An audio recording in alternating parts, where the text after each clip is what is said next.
Well, is my body my friend or is my body my foe?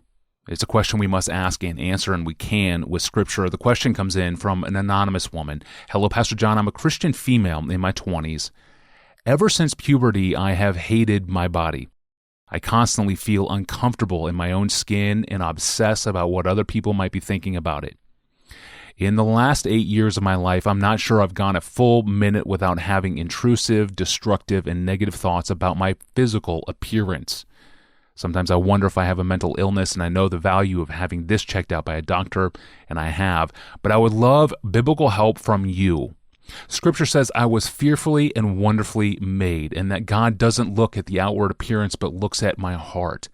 I believe these things are true, but what about my view of myself? What would you say to me?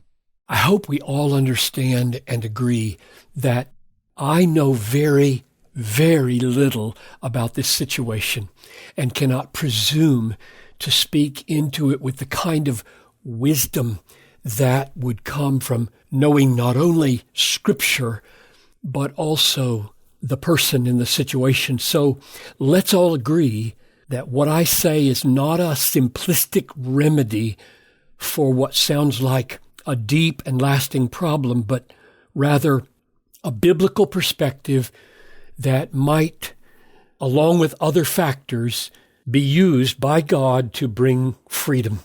That would be my prayer. I want to respond to 3 statements that you made and just give a biblical angle on those 3 statements that you made that may help, or maybe you haven't thought about. Number 1, you said, ever since puberty, I have hated my body. And I wonder if it might be worth considering that there is a good hatred of the body and a bad hatred of the body. The Apostle Paul said in 1 Corinthians 9:26, I pummel my body, literally, I give my body a black eye and keep it under control, lest after preaching to others, I myself should be disqualified. You don't beat up on your friend. You beat up on your enemies. Now, of course, the body, in one sense, is a friend. There's no life on earth without it. It does make some pleasures possible. It will be raised on the last day and made beautiful and glorious for every single child of God. But there's another sense in which the body is not a friend. It has become the base of operations for much enemy activity, and it has become complicit in that attack of the evil one on us. Paul knows it, and he hates that aspect of the body, and he will not let the body rule him or destroy him. He says in Romans 7:24, wretched man that I am, who will deliver me from this body of death? And he means the body that he is in as Paul, and which tempts him to do things that will lead to death. So Paul has an ambivalent view of the body. He doesn't want to throw it away in suicide or mutilate it in some unhealthy way, but he prefers resurrection. He doesn't want it to vanish. He knows God gave us a body for a reason, and yet while he's here on the earth, the enemy has made his body complicit in his destruction, and he hates it in the sense that he opposes it and will not let the body destroy him. So my question is, have you ever asked, maybe instead of saying, I should stop hating my body, maybe you should say, I should start hating my body in the right way. I should start hating my body because it tempts me to sin. Now, not because it's any particular shape or disfiguration or has a certain complexion or whatever, but rather is the body what is making me sin against God? And in that sense, shift all of your hatred, which would be a very significant liberation. Do you cherish your body as the vehicle of God-given earthly life that will one day be made a glorious body in the resurrection when you will shine like the sun. Maybe it will help if you, instead of trying to completely rid yourself of body hate, shift the battle onto hating the way you should rather than not hating at all. That's my first response to the first statement. Here's the second statement that you made. You said, I believe these things are true, namely that God has made you fearfully and wonderfully and looks upon the heart. I believe these things are true, but what about my view and myself? What would you say to me, you said? The question I want to ask is, what do you mean by I believe these things that God has said about you? You say that God has a perspective on you as fearful and wonderfully made. You say that God looks upon your heart. And then you say that you have a perspective and it is different from God's. And you believe God's. And then you ask me, what about my perspective? And my response is, what do you mean you believe God's perspective? Have you ever thought that believing God in the New Testament, believing in the New Testament, is more than intellectual assent to the truth of something?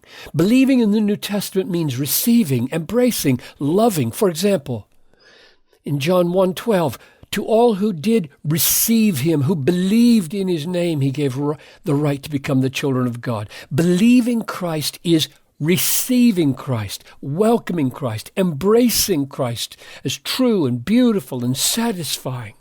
Or 2 Thessalonians 2:10, where Paul refers to unbelievers as those who, quote, refused to love the truth and so be saved, which means that believing the truth includes loving the truth.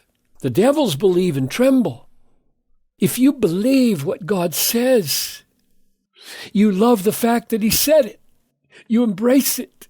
It becomes part of what satisfies your soul. God's perspective is precious. If it's believed, it's precious. We embrace it. We kiss it. Jesus said, whoever believes in me shall never thirst. Believing Jesus means believing that who he is and what he says are thirst-quenching, soul-satisfying. So I ask you, what do you mean when you say, I believe God's perspective about me is true? Do you?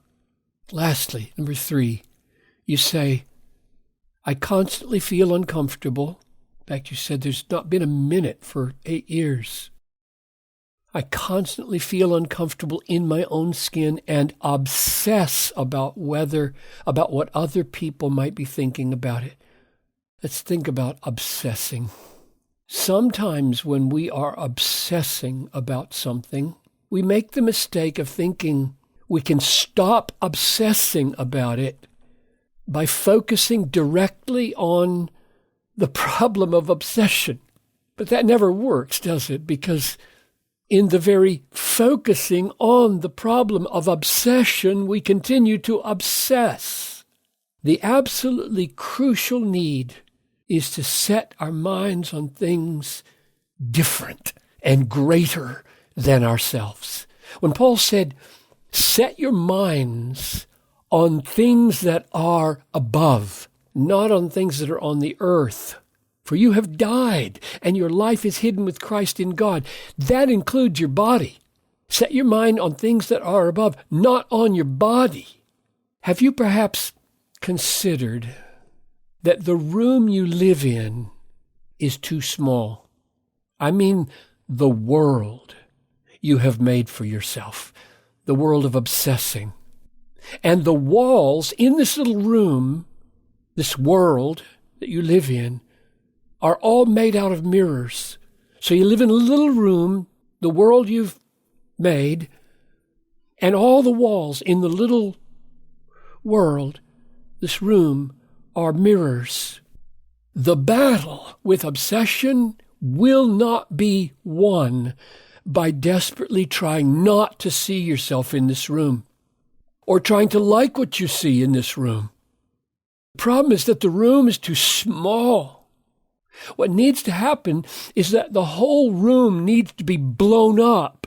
Not that you be blown up, but the littleness, the confined, cramped smallness of the world you live in needs to be blown up.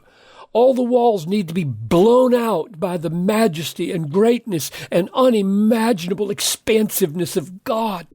Many of the problems that we try to deal with are absolutely unsolvable because the solution lies not in adjusting things in the little room where we live, but in blowing out all the walls of the room where we live so that we suddenly find ourselves staggered by the grandeur of God and His creation. And this staggering experience turns out to be an expansive universe and world where we can live not just for a minute, but a week or a month or a year, and suddenly realize we haven't thought about ourselves at all, good or bad.